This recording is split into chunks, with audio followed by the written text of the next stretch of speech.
Welcome back to the Caribbean. It's been a month since my review of Assassin's Creed IV Black Flag, and in that time we've explored the seas, dug up buried treasure, and plundered plenty of pirate booty. We've even exposed a Templar conspiracy or two. So what's been happening in the Caribbean since last we left it?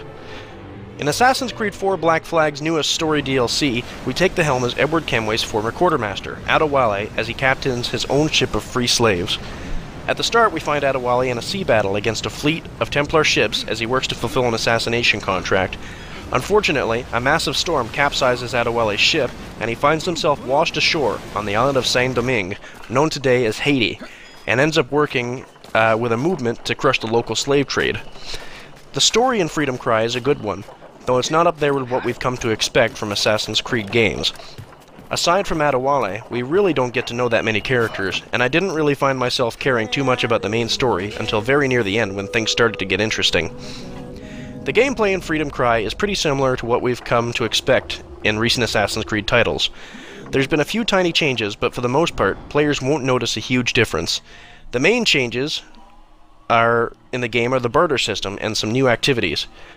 The Barter System in Black Flag was based on finding blueprints via treasure maps, plundering ships, and hunting animals, which was then used for trades, upgrades, and crafting. In Freedom Cry, the crafting system has been removed and replaced with a reward system.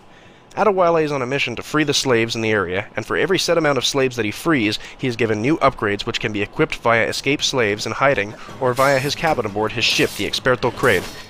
Upgrading the ship is pretty much untouched and works the same way as the main game, by plundering ships and using scrap metal, wood, and fabrics to build better cannons and hull plating. New activities in the game are all centered around freeing slaves.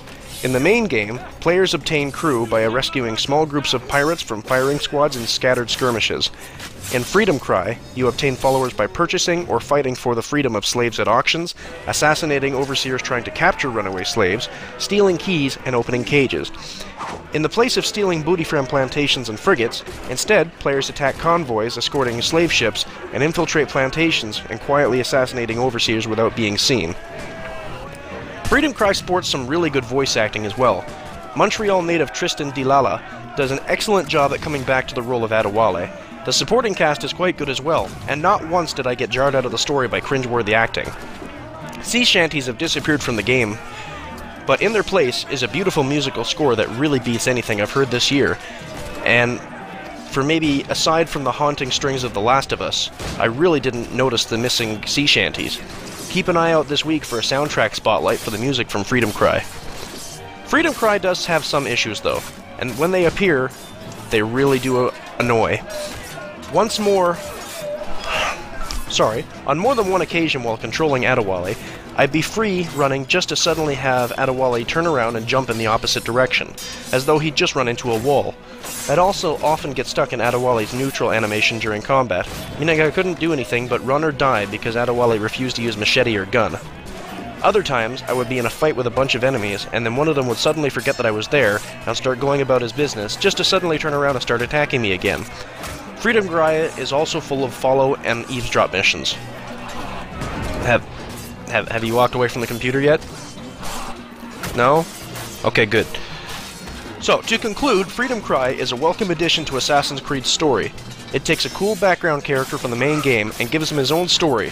While the story isn't spectacular, it's still a fun ride through history with a few epic moments that really stand out as some of the best moments I've had in the franchise in a long time.